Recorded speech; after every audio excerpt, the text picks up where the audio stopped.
Hey guys, Prowl1701 here, and today we're going to be looking at a audio story, a narrated audio story called Dark Contract, which I kept wanting to call Devil's Cord for some reason. I don't know why. A story better than Devil's Cord, even though I like Devil's Cord, called Dark Contract. And this was actually sent to me by the author of the story, Will Hadcroft, which I really appreciate. He even autographed it here for me. If you've never seen the unboxing video, you should check out the unboxing video because I didn't know it was coming. And I couldn't quite tell the name on the little packing notice where it was from, which is a whole nother funny story in itself. And I'm sure Will was extremely amused about it. And when I got it out, I'm like, oh, it's autographed. Okay. And then I looked at the name of the person who wrote it, and it was the author. So, the person who sent it to me was actually the author of the story. So that's pretty cool, and I really appreciate Will sending this to me. I really liked this. I was a little nervous about listening to it because, like, what if I don't like it? What if the author spent all this time sending me something and I didn't like it? Because I'm going to give an honest review. I always give honest reviews. I don't sugarcoat things. I give my honest opinions. But luckily, the good news is I liked this. I thought it was really good. Now, this isn't a full cast audio drama like Big Finish does. This is a novel that's read by Matthew Waterhouse. And Matthew does a good job reading this. I was a little nervous because I tend to not like audio stories. I tend to just prefer reading. I like reading because I read at my own pace, where if you're listening to an audio story, you're going at their pace. But Matthew does a really good job with it. He changes his voice depending on the character he's voicing. I like how he does the Doctor, because his Doctor actually sounds more like an older Peter Davison, more like Peter Davison does now. But it still sounds like an older Fifth Doctor, which I like. And then some of the voices he used for the guest cast, like when he's doing a certain guest cast member, he keeps doing that particular voice for that guest cast member, which makes it easier to keep up with who's who. So I really like Matthew Waterhouse's read-through of this. It was really, really good. And actually, I did end up really enjoying the story. The Doctor ends up in around, I think it's 1835. Conditions aren't very good for a lot of people, especially the poor. They see a lot of very unsightly things at the beginning of the story. Tegan's kind of excited to go to this period because she's used to what this period is like in the Charles Dickens novels, where it's all kind of, musicals and stuff. So it's interesting to kind of contrast that with what she sees actually going on around her. The interesting thing, too, about this story is it's not overly long. It is an hour and 10 minutes, which is kind of, a little longer than a classic Doctor Who two-parter, which would be about 50 minutes. So I guess almost a Doctor Who three-parter? And it fills its runtime well with that. It's like, you always talk about Centauran Experiment and how it's a two-parter. It knows it only needs to be a two-parter. This is a story kind of like that, where it's 110 minutes and it knows it only needs to be 110 minutes. It never feels like the pacing is off. I like the pacing in it. Adric goes through this cool, almost dream sequence-like stuff that's written really well. It would have been hard to have realized on the show, but it's written really well. It has this kind of dreamscape quality to it.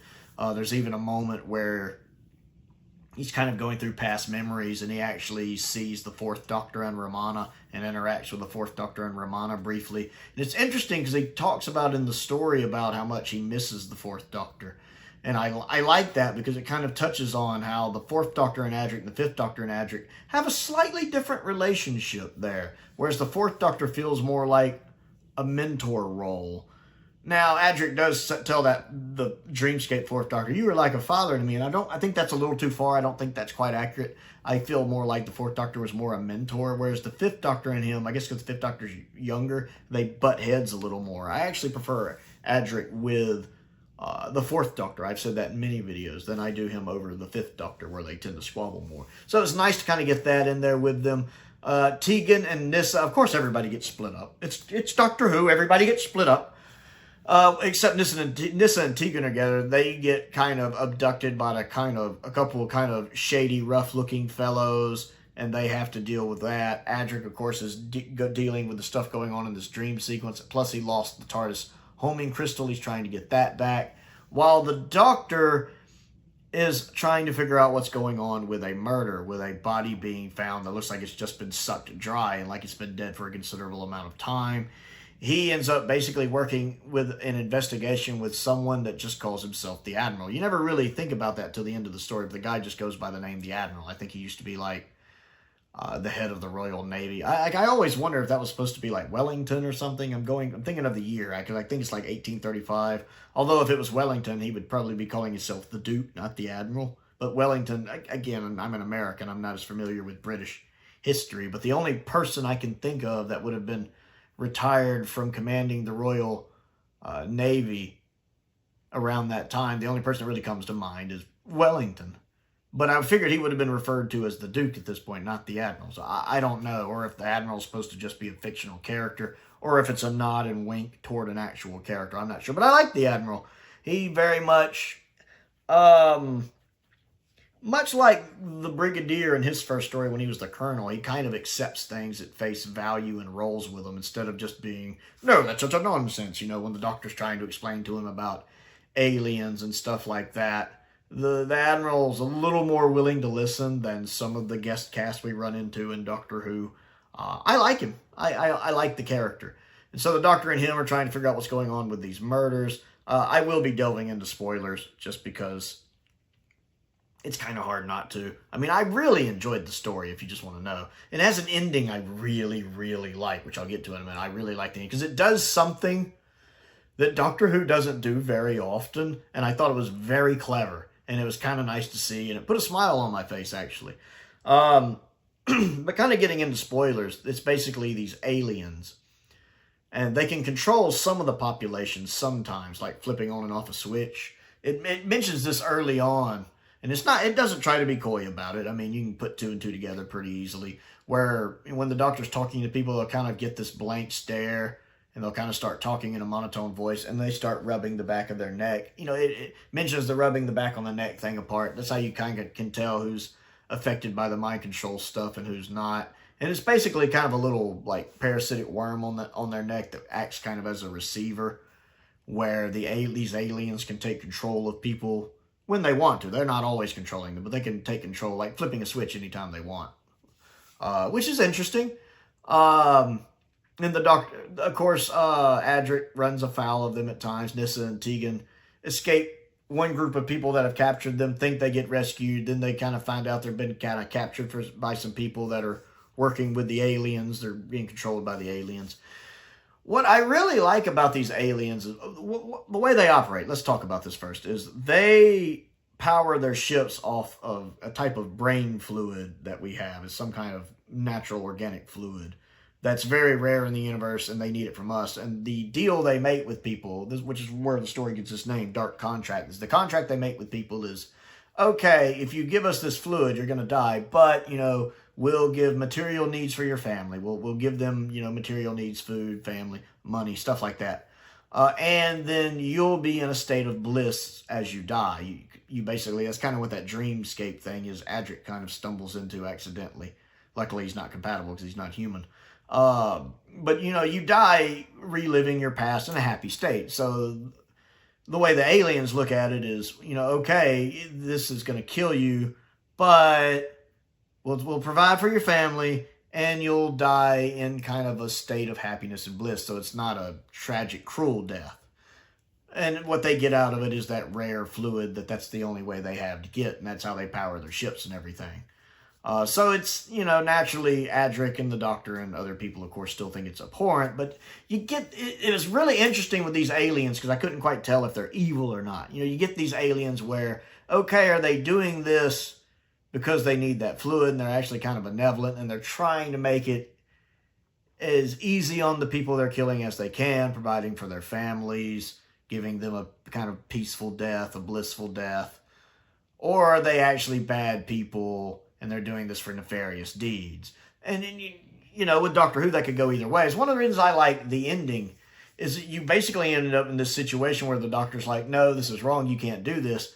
How about, instead of doing this, the Doctor offers a counter proposal, which we see in Doctor Who a lot, where he's like, or why don't I just make you a synthetic fluid? You know, something that will do the job just as well as the stuff you're using, but you can make it safely. Nobody has to die. Completely synthetic. It'll work just as well. What do you say? Now, we see this in Doctor Who a lot, where the Doctor makes an olive branch. He makes a peaceful offer of, or instead of doing what you're doing, you can do this, and things will be just fine. It's a great alternate solution. And of course, most of the time in Doctor Who, the villains are like, no, I must do my master plan. I mean, that's kind of how it is. The Doctor offers a peaceful alternative that's either just as good, or maybe if not just as good, still good, where everybody can kind of win.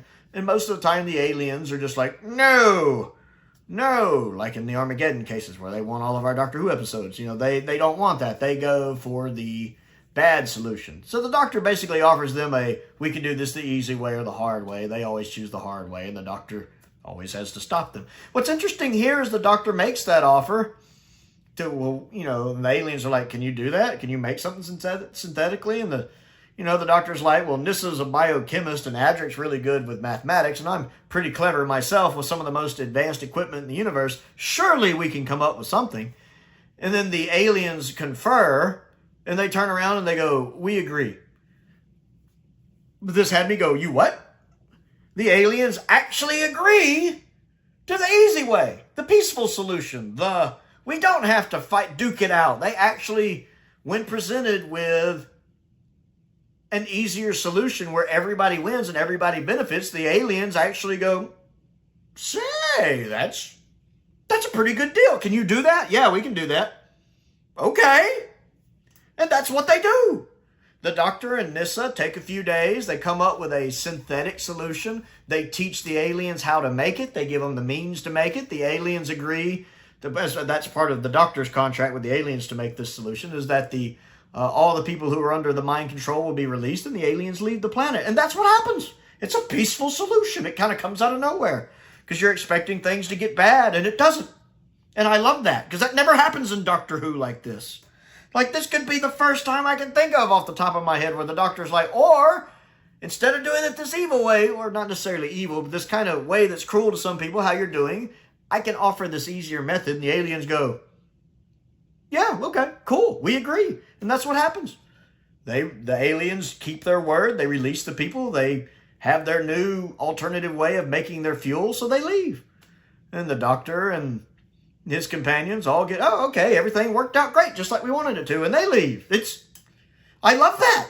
I love that. You never get that ending where the Doctor makes a proposal, a counter-proposal, an easier way to do things where everybody can win, because usually the aliens are totally against that, no matter what aliens it is, or the enemies. Might not even be aliens. Usually, you know, the bad guys want to do things their way, but in this case, they're like, yeah, if it's a situation where everybody wins, why not? I like that. That was a pleasant ending for me. And again, it comes kind of quickly, but it's not a long story. It fills out its runtime. It's paced very well, actually. And I liked that ending a lot. I actually thought it was a really good listen. The ending completely sold it. I was enjoying it even up to that. The first few minutes took me a second to get into, because one, I was having to adjust to the medium. Again, I tend to not get into audio novels, something that's just narrated by one person. I tend to prefer Big Finish where you have a full cast, or if it's an audio novel, I'd rather just read the novel. But this actually worked, and after I got adjusted to the medium, it took the story a little minute to pick up, not too long, and there is a nice little prologue with the Admiral at the beginning as he kind of comes across the body of like a 10-year-old boy, which is a little sad. I liked the Admiral. I did like the Admiral. Matter of fact, at the end, the Doctor's like, you never really called yourself anything other than the Admiral, and then the Admiral's like, I was about to say the same thing to you. Because the Admiral even got to go in the Tardis and everything, and that was pretty neat. So yeah, this was a lot of fun. I actually really enjoyed this. It's a really good story. I really appreciate Will sending it. I really appreciate it. It's pretty cool to get a piece of fan mail from the author and to have it autographed. I don't know if you can see that right there, but that's pretty cool. And the fact it turned out to be such a good story that I did enjoy, it's just a nice bonus to that. So, Will, you did a really good job with this one. I loved that ending especially, because that never happens in Doctor Who. I have an alternate solution where we don't have to have any of this bloodshed and everybody wins. And the aliens go, we're listening. this, and this. And you can do that? Yes. Okay. I love that. I can't get over how much I love that. So it's a fantastic story. It's called Dark Contract. If you like listening to audio novels of Doctor Who, I highly recommend it. It was a fun read. And I thought Matthew Waterhouse did a fantastic job narrating it. So have you heard Dark Contract, and what do you think of it? Comment down below and let me know. I kind of hope Will might send another one now. I know he has a second Doctor story. I know he's at least done a second Doctor story. I would absolutely love to listen to that sometime. I love Troughton. You guys know I love Troughton. So that would be pretty neat to listen to. So I want to know what you think of this story. If you've listened to it, comment down below. Let's talk about it. I also have a Patreon. If you like what I do and would like to support what I do, there's a link to that down there in the description. Check that out. Links to the Amazon wishlist are down there. Links to my Amazon UK wishlist are also down there with stuff I would love to get on that. And my P.O. box is down there just in case there is something you would like to send me to look at and review. And most importantly, thank you for watching.